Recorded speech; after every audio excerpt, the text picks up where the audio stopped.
ഈ ബീഹാറിൽ നവംബറിൽ തെരഞ്ഞെടുപ്പ് നടക്കാൻ പോവുകയാണ് നിയമസഭയിലേക്ക്. അവിടെ ഈ വോട്ടർ പട്ടിക പുതുക്കുന്നതിൽ തെരഞ്ഞെടുപ്പ് കമ്മീഷൻ വളരെ കർശനമായ നിയന്ത്രണങ്ങളും ചട്ടങ്ങളും ഒക്കെ ഏർപ്പെടുത്തിയിരിക്കുകയാണ്. ഇത് ചോദ്യം ചെയ്ത് പ്രതിപക്ഷമടക്കമുള്ള 10 കക്ഷികൾ സുപ്രീം കോടതിയെ സമീപിച്ചു. സുപ്രീം കോടതി നടപടി സ്റ്റേ ചെയ്തില്ലെങ്കിലും ചോദിച്ച ചോദ്യങ്ങൾ വളരെ ഗൗരവമേറിയതാണ്. എന്താണ് ബീഹാറിൽ സംഭവിച്ചുകൊണ്ടിരിക്കുന്നത്? തെരഞ്ഞെടുപ്പ് കമ്മീഷൻ അവരുടെ അധികാര പരിധി ലംഘിക്കുകയാണോ? അധികാര പരിധി ലംഘിക്കുന്നുണ്ട്. ബീഹാർ എന്ന് വെച്ച് കഴിഞ്ഞാൽ ഇപ്പോഴും ഇന്ത്യൻ രാഷ്ട്രീയത്തിൻ്റെ, പക്ഷേ കേരളമാണ് ഇന്ത്യൻ രാഷ്ട്രീയത്തിൽ ഒന്നാമത്തെ പരീക്ഷണശാല.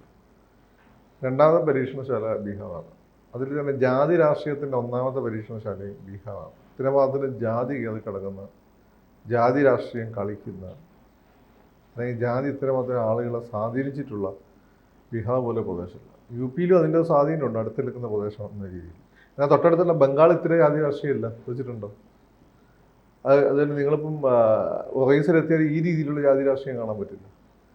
ബീഹാർ പൊളിറ്റിക്സിൽ എത്തുകയും യു പി പൊളിറ്റിക്സിൽ നമ്മൾ ജാതി എന്നുള്ളതാണ്. അപ്പം ജാതി ഉപജാതി നമുക്ക് വിചാരിക്കാത്തപ്പത്തുള്ള ജാതിയൊക്കെ ഉണ്ട്.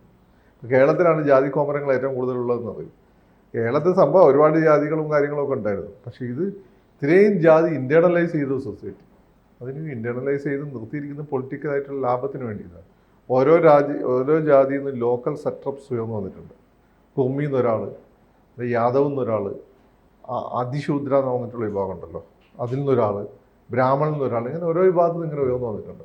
പക്ഷേ ഇപ്പോൾ തെരഞ്ഞെടുപ്പ് കമ്മീഷൻ മുന്നോട്ട് വെക്കുന്നത് ജാതീയമായ പ്രശ്നങ്ങളല്ല, പൗരത്വമാണ് വിഷയം. 2003 ശേഷം ജനിച്ച ആൾക്കാർ അവരുടെ പൗരത്വം തെളിയിക്കാൻ ആവശ്യമായ രേഖകളിൽ ആധാറും വോട്ടേഴ്സ് ID കാർഡും, നമുക്ക് വോട്ട് ചെയ്യാൻ തന്നിരിക്കുന്ന വോട്ടേഴ്സ് ID കാർഡും ഉൾപ്പെടുത്താൻ സാധിക്കില്ല എന്നാണ് തെരഞ്ഞെടുപ്പ് കമ്മീഷൻ പറയുന്നത്. സുപ്രീം കോടതി ചോദിക്കുന്നത് അതെന്തുകൊണ്ടാണ്? ഈ ആധാർ എല്ലാ വിവരങ്ങൾക്കും നമ്മൾ അടിസ്ഥാനമായിട്ട് ഉപയോഗിക്കുന്നതാണ്, ഒരു അടിസ്ഥാന മാനദണ്ഡമാണ്. അതുപോലെ വോട്ടേഴ്സ് ID കാർഡ്, ഇത് രണ്ടും ഈ പൗരത്വം തെളിയിക്കുന്ന ഒരു രേഖയായിട്ട്, അല്ലെങ്കിൽ അതിൻ്റെ കൂടെ എന്തുകൊണ്ട് ഇതിനെ രണ്ടിനെയും കൂട്ടിച്ചേർക്കുന്നില്ല എന്നാണ് സുപ്രീം കോടതി ചോദിക്കുന്നത്. ഇതാണ് അവിടുത്തെ ഇപ്പോഴത്തെ ഏറ്റവും വലിയ വിഷയം. സുപ്രീം കോടതിയുടേത് വാലിഡ് ആയിട്ടുള്ളൊരു ക്വസ്റ്റ്യനാണ്, അത് നമ്മൾ ആൻസർ ചെയ്യേണ്ട വിഷയമാണ്. പിന്നെ ഈ പൗരത്വ നിയമമായിട്ട് ബന്ധപ്പെട്ടുള്ള വിഷയങ്ങൾ വന്ന സമയത്ത് ഏറ്റവും കൂടെ ചർച്ച ചെയ്യപ്പെട്ട ഒരു കാര്യത്തിന് ഇൻട്രിക്കസീസ് ആണ്.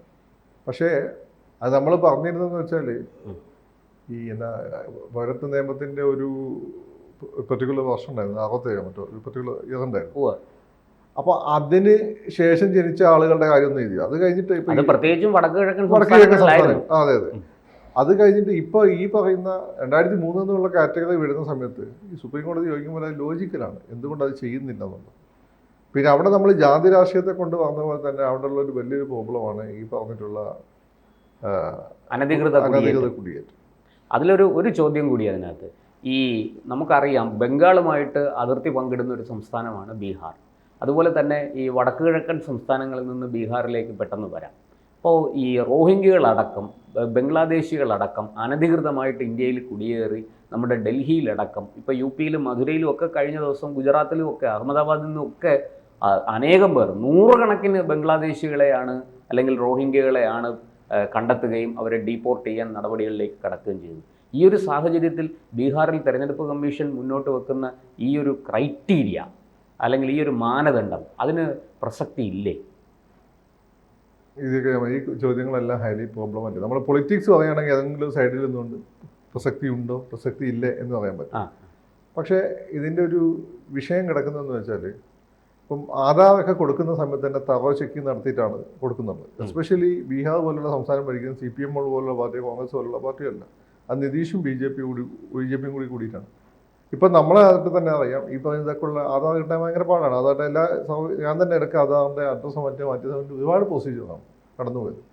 അപ്പോൾ സ്വാഭാവികമായിട്ട് നമുക്ക് ഇന്ത്യ പോലെയുള്ള വലിയ രാജ്യത്ത് ഇത്രയും വലിയ ഒരു ജനസംഖ്യയെ ഏത് രീതിയിലെല്ലാം അവരെ സർവൈലൻസിന് വിധേയമാക്കാം, ഏത് രീതിയിലെല്ലാം അക്കൗണ്ടബിൾ ആക്കാം എന്നുള്ള ഒരു വലിയ ചോദ്യമുണ്ട്. അതിൽ നിന്നാണ് ആധാർ വന്നത്. ഇപ്പോൾ ആധാർ വാജ്പേയി കൊണ്ടുവന്ന സമയത്ത് ഞാനൊക്കെ ആധാറിൻ്റെ കൊടുത്തതാണ്. എന്തുകൊണ്ടാണെന്ന് വെച്ചാൽ അമേരിക്കയിൽ ഈ സിസ്റ്റം കൊണ്ടുവന്ന് പരാജയപ്പെട്ട, അമേരിക്കയിലാണ് ആധാർ പോലുള്ള സംവിധാനം ആദ്യം കൊണ്ടുവന്നത്. പക്ഷെ അമേരിക്കയിൽ ഒരു കാര്യമുണ്ട്, അമേരിക്ക വളരെ വലിയ രാജ്യവും ചെറിയ പോപ്പുലേഷനുമാണ്. മാത്രമല്ല അവിടെ സർവൈലൻസ് ടെക്നോളജിയൊക്കെ വളരെ പവർഫുള്ളുമാണ്. പക്ഷെ നമ്മുടെ രാജ്യത്ത് അതല്ല. അമേരിക്കനെ അപേക്ഷിച്ച് ചെറിയ രാജ്യവും എന്നാൽ വലിയൊരു പോപ്പുലേഷനും സർവൈലൻസ് ടെക്നോളജി അത്ര ശക്തമല്ല.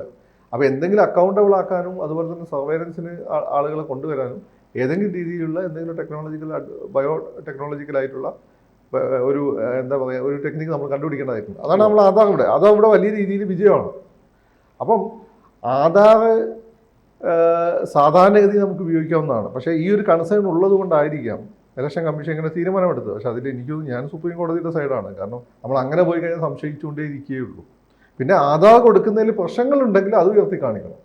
ഇങ്ങനെ പ്രശ്നങ്ങളുണ്ട്, ഇത്രമാത്രം ഫോൾട്ട് റിപ്പോർട്ട് ചെയ്യപ്പെട്ടിട്ടുണ്ട്, ഇടയ്ക്ക് രണ്ടുപേരുടെ ആധാർ ഒരുപോലെയൊക്കെ വന്നില്ല, അതൊക്കെ സംഭവിക്കും. ഇപ്പോൾ രണ്ട് വണ്ടിയുടെ എൻ്റെ ആക്റ്റീവയുടെ കോഫിയുടെ മുന്നിൽ എൻ്റെ ആക്റ്റീവയുടെ അതേ കളറുള്ള ഒരു ആക്റ്റീവാണ്. ഞാൻ പോയി അത് ഓപ്പൺ ചെയ്തത് ഒരു വൃത്തിയിട്ട തുണി എൻ്റെ ഉള്ളിൽ. അപ്പോൾ എൻ്റെ ആക്റ്റീവ് ആയിരുന്നില്ല, വേറൊരു ആക്റ്റീവ് ആയിരുന്നു. പക്ഷേ ഈ രണ്ട് കീ ഏതാണ്ട് ഒരേപോലെ. അതുപോലെ പലപ്പോഴൊക്കെ സംഭവിച്ചെന്നൊക്കെ അറിയാം, നമുക്കറിയില്ല. അത് എക്സെപ്ഷൻ, അതല്ലാതെ ഒരു ഒറ്റപ്പെട്ട സംഭവം ഒരു ട്രെൻഡായിട്ട് വന്ന പ്രശ്നമാണ്. ആധാരം തന്നെ ആധികാരികത ചോദ്യം ചെയ്യുന്ന രീതിയിലായിപ്പോല്ലേ ഈ സംഭവം. ഈ കുടിയേറ്റത്തിനൊരു പ്രോബ്ലം ഉണ്ട്. പക്ഷേ അവിടെ ഈ മറ്റേതെങ്കിലും സർക്കാരാണെങ്കിൽ ശരി, ഇതെല്ലാം കൃത്യമായിട്ട് നിരീക്ഷിക്കാനുള്ള സംവിധാനമുള്ള സിസ്റ്റമാണ് ഇപ്പോൾ. എസ്പെഷ്യലി കഴിഞ്ഞ 2 ടേമായിട്ടെങ്കിലും ബീഹാർ ഭരിക്കുന്നത്. ആദ്യമൊക്കെ തന്നെ നിതീഷിന് അപ്പർ ഹാൻഡ് ഉണ്ടായിരുന്നു. ഇപ്പോഴത്തെ നിതീഷിന്റെ അപ്പർ ഹാൻഡ് 2006 മുതൽ ആദ്യമൊക്കെ നിതീഷിന്റെ അപ്പർ ഹാൻഡ് ഉണ്ടായിരുന്നു. ഇപ്പം നിതീഷിന്റെ അപ്പർ ഹാൻഡ് ഇല്ല, നിതീഷിന് തന്നെ അറിയാം. ഇപ്പം അത് BJPയുടെ അപ്പർ ഹാൻഡാണ്. അത് ഇത് BJP മാറിയിട്ടുണ്ട്. പിന്നെ അത് നിതീഷ് അവിടെ അങ്ങനെ പെട്ടെന്ന് എഴുതി തള്ളാൻ പറ്റുന്ന ഒരു ഘടകമല്ല നിതീഷ്. ഈ ജാതി രാഷ്ട്രീയം കൊണ്ട് നിതീഷ് അങ്ങനെ ജാതി രാഷ്ട്രീയം കൊണ്ടും വികസന രാഷ്ട്രീയം കൊണ്ടും രണ്ടും ബീഹാറില് ഒരു ചക്രവ്യൂഹം ഉണ്ടാക്കി വെച്ചിട്ടുണ്ട്. അതിൽ വികസനത്തിൽ കൊണ്ടിട്ടുന്ന വോട്ടൊക്കെ അങ്ങോട്ടും കൊണ്ട് ആടുന്ന വോട്ടാണ്. ഈ ജാതി കൊണ്ടുള്ള വോട്ടാണ് ഉറച്ചു നിൽക്കുന്ന വോട്ട്. വികസനം കൊണ്ടുള്ള വോട്ടിന്റെ പുറത്താണെങ്കിൽ സുഷമ ഇവരും പരാജയപ്പെടില്ലായിരുന്നു. ആരും അറിയും, ഡൽഹി മുഖ്യമന്ത്രിയില്ലേ, അവരെന്തൊക്കെ ഡെവലപ്മെന്റ് കൊണ്ടുവന്നതാ. ഞാനൊന്ന സമയത്ത് ഉണ്ടായിരുന്നല്ലേ, പക്ഷെ അതുണ്ടായിരുന്നില്ലേ, അറിയാലോ ഡൽഹിയിലെ ട്രാഫിക് തുടർച്ചയായിട്ട് 15 വർഷം ഭരിച്ചു. പിന്നെ അത് കഴിഞ്ഞാണ് വളരെ ശക്തമായിട്ട് ഈ പറയുന്ന നമ്മുടെ ഡോവലിന്റെ പ്രസ്ഥാനം ഉണ്ടല്ലോ, വിവേകാനന്ദ ഫൗണ്ടേഷൻ, ഇവിടെയൊക്കെ ആഭിമുഖ്യത്തിൽ പിന്നെ നമ്മളെ മറ്റേ പ്രസ്ഥാനം വരുന്നു അണ്ണാ ഹസാരയുടെ, അതോടുകൂടി തകർന്നടിച്ചു പോകില്ല. പക്ഷെ ജാതി രാഷ്ട്രീയത്തിന് അങ്ങനെയല്ല. ഇതൊക്കെയാണ് പോലെ ജാതി വോട്ട് അവിടെ CPM-ന്റെ ഫിക്സഡ് വോട്ട്, അല്ലാതെ BJP-ക്കാരുടെ ഫിക്സഡ് വോട്ട് എന്ന് നമ്മൾ പറയില്ല മട്ടി ഗ്രാമങ്ങളിൽ, അതുപോലെ അവിടെ കിടക്കും. അപ്പോൾ ബീഹാറിൽ പൊതുവെ അങ്ങനെ തന്നെ പറയാറുണ്ട്, യാദവ രാഷ്ട്രീയം എന്നാണ് അതിനെ പറയുന്നത്. യാദവന്മാരാണ് തുടങ്ങി വെച്ചത്. അതിന്റെ ഗുണവർക്കല്ല, യാദവര് ജാട്ടുകൾ, ഇവർക്കെല്ലാം ഈ ജാട്ടുകൾ തന്നെ 2-3 ബീഹാർ ബേസിക്കലി യാദവരാണ് ഇതിന്റെ ആളുകൾ. ബാക്കിയുള്ളവർ പിന്നെ പാസ് ചെയ്യാൻ പറ്റിയ ദളിത് അവരുടെ ആളുകളെ കൊണ്ടുവന്നു. അതിന് മുമ്പ് ഒരു തന്നെ ബ്രാഹ്മണി പൊളിറ്റിക്സ് ആണ്. പക്ഷെ അതിന് രസമെന്ന് വെച്ചാൽ നിങ്ങൾ ബ്രാഹ്മണി പൊളിറ്റിക്സ് എന്ന് പറയുമ്പോൾ ബീഹാറിലെ ബ്രാഹ്മണർക്ക് എത്രമാത്രം അതിന് ഗുണം കിട്ടിയിട്ടുണ്ടെന്നുള്ളതാണ്. ബീഹാറിലെ ബ്രാഹ്മണൻ എന്ന് വെച്ചാൽ അവിടെ ഈ നമ്മുടെ കനയ്യകുമാറിന്റെ ജാതി ഉണ്ടല്ലോ, ഭൂമിഹാർ, അവരൊക്കെ ദാരിദ്ര്യം എന്ന് വെച്ചിട്ടുണ്ടല്ലോ, കടുത്ത ദാരിദ്ര്യം. എന്നുവെച്ചാല് ഞാൻ കേട്ടിട്ടുള്ളത് ഈ ശവശരീരം ദഹിപ്പിക്കാൻ വിറകില്ലാത്തതുകൊണ്ട് ഒരു വിരല് കട്ട് ചെയ്തിട്ട് അത് പ്രതീകാത്മകമായി ദഹിപ്പിച്ചിട്ട് ബാക്കി ഗംഗയിലേക്ക് ഒഴിക്കുന്ന സംവിധാനം ഉണ്ട് ഞാൻ കേട്ടിട്ടുണ്ട്. അത് ആലോചിച്ച് നോക്ക്, ബ്രാഹ്മൺസ് അപ്പം നമ്മൾ ബ്രാഹ്മണാധിപത്യം മറ്റേ എന്നൊക്കെ പറയുമ്പോൾ അവിടെയുള്ള ബ്രാഹ്മൺസിന്റെ സാധാരണ ബ്രാഹ്മൺസിന്റെ അവസ്ഥ ആലോചിച്ച് നോക്ക്. അപ്പം ബ്രാഹ്മണനാണെങ്കിൽ യാദവന് അതിന്റെ ഗുണം കിട്ടിയേക്ക് ഒരു അപ്പർ ലെയറിലുള്ള ഒരു ക്രീമിന് മാത്രമാണ്. അവിടെയാണ് നിതീഷ് കുറച്ചുകൂടി മിഡിൽ ക്ലാസിന്റെ ഇടയിലേക്ക് കൊണ്ടുപോകുന്നത്. ഇപ്പൊ ലാലു യാദവ് വെച്ചപ്പോൾ ആ ഒരു സാധു യാദവ് ലാലു യാദവ് വരണമായിരുന്നല്ലോ. നിതീഷിനെ സംബന്ധിച്ച് നിതീഷിനെ പ്രസക്തമാക്കുന്നത് അതിന്റെ ഗുണം മിഡിൽ ലെയറിലേക്ക് കൂടി കൊണ്ടുവന്നു, താഴെത്തട്ടിലേക്ക് കൊണ്ടുപോകേണ്ടതുണ്ട്. അതിനുള്ള സംഭവമാണ് മൂഞ്ചീനെയൊക്കെ അങ്ങനെ പ്രൊമോട്ട് ചെയ്തിട്ട്. മൂഞ്ചി അതിനവസാനം ഇങ്ങേക്ക് പണിയെടുത്തു. മലയാളത്തിലെ പറഞ്ഞാൽ വേറെ ആയിപ്പോ, അപ്പോൾ ഞാനൊന്നും പറയുന്നില്ല. ജിതിൻഡ്രം മുഞ്ചി എന്നൊരു ക്യാരക്ടറല്ലേ. അതെ. അപ്പോ അല്ലെ, ഇവിടെ ഇപ്പോ ഈ നമ്മുടെ വോട്ടേഴ്സ് ID കാർഡും ആധാർ കാർഡിനെയും സംശയത്തിന്റെ മുൾമുനയിൽ നിർത്തുക അല്ല തെരഞ്ഞെടുപ്പ് കമ്മീഷൻ ചെയ്തത്. പക്ഷേ വ്യാപകമായിട്ട് ബംഗാളിൽ ഉൾപ്പെടെ ഈ വ്യാജ ആധാർ കാർഡുകളും വ്യാജ വോട്ടേഴ്സ് ID കോടതി അത് കൺവിൻസ് ചെയ്യട്ടെ ഒക്കെ. ഇപ്പൊ ഇതുമായി ബന്ധപ്പെട്ട് കോടതിയുടെ ജനീനായിട്ട് ഡൗസ് തന്നെയാണ് എനിക്കുള്ളത്. ബാക്കി കോടതിയെ കൺവിൻസ് ചെയ്യട്ടെ തെരഞ്ഞെടുപ്പ് കമ്മീഷൻ, അപ്പൊ നമുക്കത് അവരുടെ പറയുന്നത് അംഗീകരിക്കും. അടുത്ത് ഈ ഇത് സ്റ്റേ ചെയ്തില്ല. അതുപോലെ തന്നെ ഇത് ഓഗസ്റ്റിലെ ഇനി ഹർജി പരിഗണിക്കാവൂ എന്ന് തെരഞ്ഞെടുപ്പ് കമ്മീഷൻ ആവശ്യപ്പെട്ടെങ്കിൽ അതും കോടതി തള്ളി.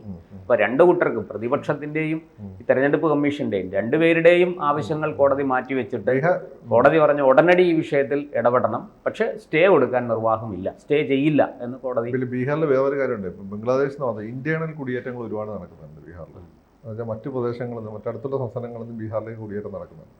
അങ്ങനെ പല രീതിയിലുള്ള കുടിയേറ്റം നടക്കുന്ന ഒരു സ്ഥലമാണ്. അവിടെ ദാരിദ്ര്യമാണെങ്കിൽ പോലും ഈ കാർഷിക മേഖലയിലൊക്കെ തൊഴിലവസരങ്ങളുണ്ട് മറ്റു പ്രദേശങ്ങളെ അപേക്ഷിച്ച്. അപ്പം അങ്ങനെയുള്ള കുടിയേറ്റം അവിടെ ഇന്ത്യയുടെ ഡിസ്പ്ലേസ്മെന്റിന് ഒരു വലിയൊരു പ്രൊജക്ട്, മൈനിങ് പ്രൊജക്ട് വരുമ്പോൾ ആളുകൾ ബീഹാറിൽ വാസ്റ്റ് ഏരിയ ഉണ്ട്, തരം പിന്നെ ഫെർട്ടൈലുമാണ്. അതെ. അപ്പം ബീഹാറിലേക്ക് പിന്നെ പ്ലെയിൻ ആണ്. അപ്പം അങ്ങനെയുള്ള ഗുണങ്ങൾ ബീഹാറിലുണ്ട്. അപ്പം ഇതെല്ലാം ഒരു ഫാക്ടറാണ് ബീഹാറിനെ സംബന്ധിച്ചിടത്തോളം.